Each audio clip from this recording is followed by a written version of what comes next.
توشہ خانہ کیا ہے اور کون سے سابق حکمران تحائف کے معاملے پر مقدمات کا سامنا کر رہے ہیں؟ بسم اللہ الرحمن الرحیم۔ السلام علیکم سینٹرو چینل کے پیارے ویورز۔ توشہ خانہ یا اسٹیٹ ریپوزیٹری کا نام تو آپ نے اس سارے معاملے کے دوران بار بار سنا ہوگا۔ یہ دراصل ایک ایسا سرکاری محکمہ ہے جہاں دوسری ریاستوں کے دوروں پر جانے والے حکمران یا دیگر اعلیٰ عہدیداروں کو ملنے والے قیمتی تحائف جمع کیے جاتے ہیں۔ کسی بھی غیر ملکی دورے کے دوران وزارت خارجہ کے اہلکار ان تحائف کا اندراج کرتے ہیں اور ملک واپسی پر ان کو توشہ خانہ میں جمع کروایا جاتا ہے۔ یہاں جمع ہونے والے تحائف یادگار کے طور پر رکھے جاتے ہیں یا کابینہ کی منظوری سے انہیں فروخت کر دیا جاتا ہے۔ پاکستان کے قوانین کے مطابق اگر کوئی تحفہ 30,000 روپے سے کم مالیت کا ہے تو تحفہ حاصل کرنے والا شخص اسے مفت میں اپنے پاس رکھ سکتا ہے۔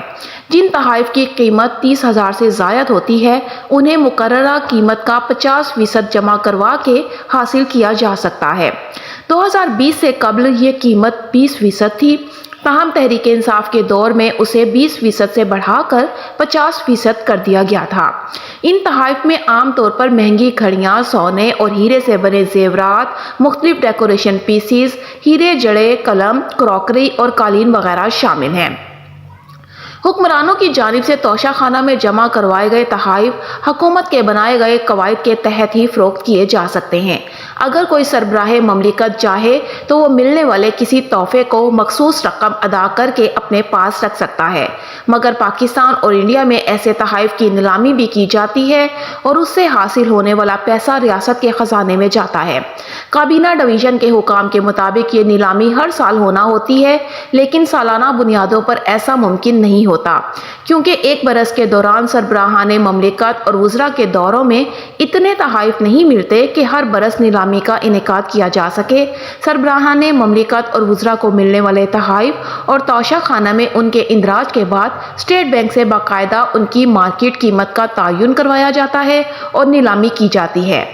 حکام کے مطابق اگر سربراہان مملکت یا وزراء یہ تحائف نہیں رکھتے تو پھر ان تحائف کی فہرست تیار کر کے انہیں توشہ خانہ قوانین کے مطابق سرکاری ملازمین اور فوج کے افسران کو نیلامی کے لیے پیش کیا جاتا ہے۔ نیلامی کی قیمت کا تعین دوبارہ FBR اور اسٹیٹ بینک سے کروایا جاتا ہے اور ان میں سے چند اشیاء کی قیمت کو مارکیٹ ویلیو سے کچھ کم رکھا جاتا ہے، جبکہ چند ایسے تحائف جو کسی خاص سربراہ ملک کی جانب سے ملے ہوں ان کی اہمیت اور اعزازی مالیت کے تحت ان کی قیمت مارکیٹ سے زیادہ رکھی جاتی ہے۔ توشہ خانہ قوانین کے مطابق ان تحائف پر پہلا حق اس کا ہے جس کو یہ تحفہ ملا ہوتا ہے۔ اگر وہ اسے نہیں لیتے تو پھر سرکاری ملازمین اور فوج کے اہلکاروں کے لیے نیلامی کی جاتی ہے۔ اگر اس نیلامی سے جو اشیاء بچ جائیں تو انہیں عام عوام کے لیے نیلامی میں رکھ دیا جاتا ہے۔ جو بھی فوجی یا سرکاری ملازم ان قیمتی اشیاء کو خریدتے ہیں انہیں اپنے ذرائع آمدن ڈکلیئر کرنے کے ساتھ ساتھ اس پر لاگو ٹیکس ادا کرنا ہوتا ہے۔ پاکستان کے 3 سابق حکمرانوں کو اس وقت توشہ خانے سے غیر قانونی طور پر تحائف حاصل کرنے پر مقدمات کا سامنا کرنا پڑ رہا ہے۔ ان میں سابق وزرائے اعظم نواز شریف، یوسف رضا گیلانی، سابق صدر مملکت آصف علی زرداری اور اب PTI بانی PTI عمران خان بھی شامل ہیں۔ توشہ خانہ سے قیمتی کاروں سے متعلق خلاف ضابطہ خریداری نیب کا وہ خاص ریفرنس بن گیا جس میں ملک کی دونوں بڑی جماعتوں پاکستان مسلم لیگ نواز اور پاکستان پیپلز پارٹی کی مرکزی قیادت پر ملی بھگت، گٹھ جوڑ اور پارٹنرشپ کے الزامات عائد کرتے ہوئے انہیں ایک ہی ریفرنس میں ملزم نامزد کر دیا ہے۔ نیب ریفرنس کے مطابق یوسف رضا گیلانی جب وزیر اعظم تھے تو انہوں نے قوانین میں نرمی پیدا کر کے سابق صدر آصف زرداری اور سابق وزیر اعظم نواز شریف کو توشہ خانہ سے گاڑیاں خریدنے کی اجازت دی۔ اسلام آباد کی احتساب عدالت نے حکومتی توشہ خانہ سے تحفے میں ملنے والی گاڑیوں کی غیر قانونی طریقے سے خریداری کے مقدمے میں سابق وزیر اعظم میاں نواز شریف کے ناقابل ضمانت وارنٹ گرفتاری جاری کیے رکھے ہیں۔ نیب کے ریفرنس کے مطابق آصف زرداری نے بطور صدر متحدہ عرب امارات سے تحفے میں ملنے والی آرمڈ کار BMW 750 2005 LILX، جیپ 2007 اور لیبیا سے ملنے والی BMW توشہ خانہ سے خریدی ہیں۔ نیب نے دعویٰ کیا ہے کہ آصف زرداری نے ان قیمتی گاڑیوں کی قیمت منی لانڈرنگ والے جعلی بینک اکاؤنٹ سے ادا کی ہے۔ ریفرنس میں ان بینک اکاؤنٹس کی تفصیلات بھی بتائی گئی ہیں جن سے مبینہ طور پر آصف زرداری نے ادائیگیاں کی ہیں۔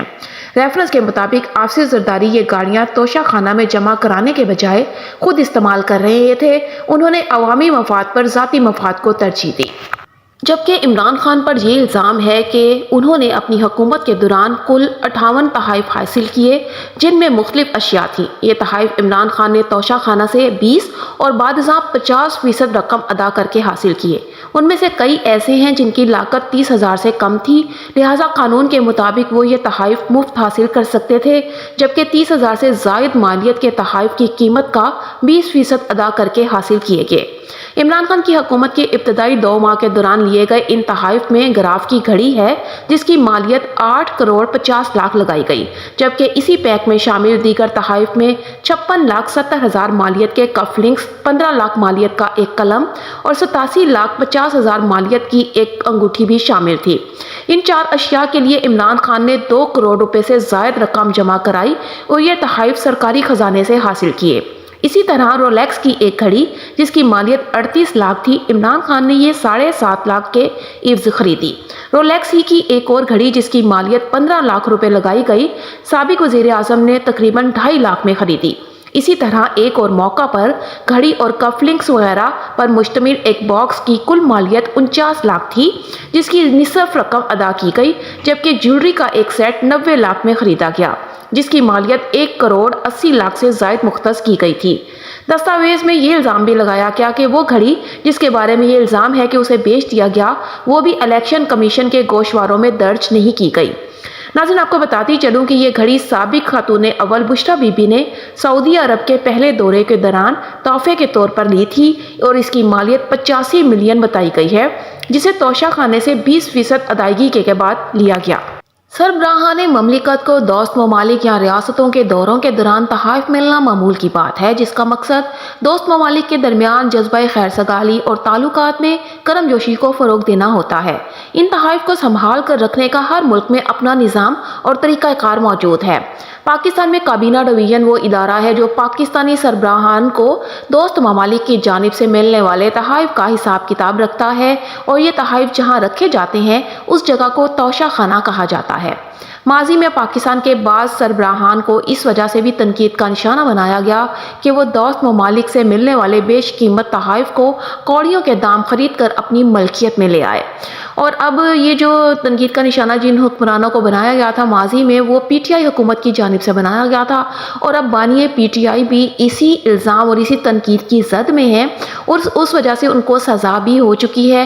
اب آنے والے وقت میں مزید کیا کیا دیکھنے کو ملے گا یہ تو آنے والا وقت ہی بتائے گا۔